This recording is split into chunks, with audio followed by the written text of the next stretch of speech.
Lang dito, kahit sa elevator, meron siyang signal. Signal 4. Saan? Sa, huh?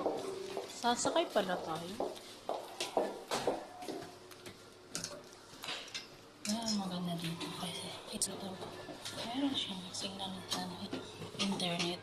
Kaya lang, mahina lang siya. Mayroon naman dito sa loob.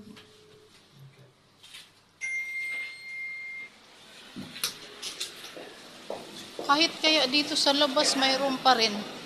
Kaya lang pag dumating na tayo, uy, umuulan.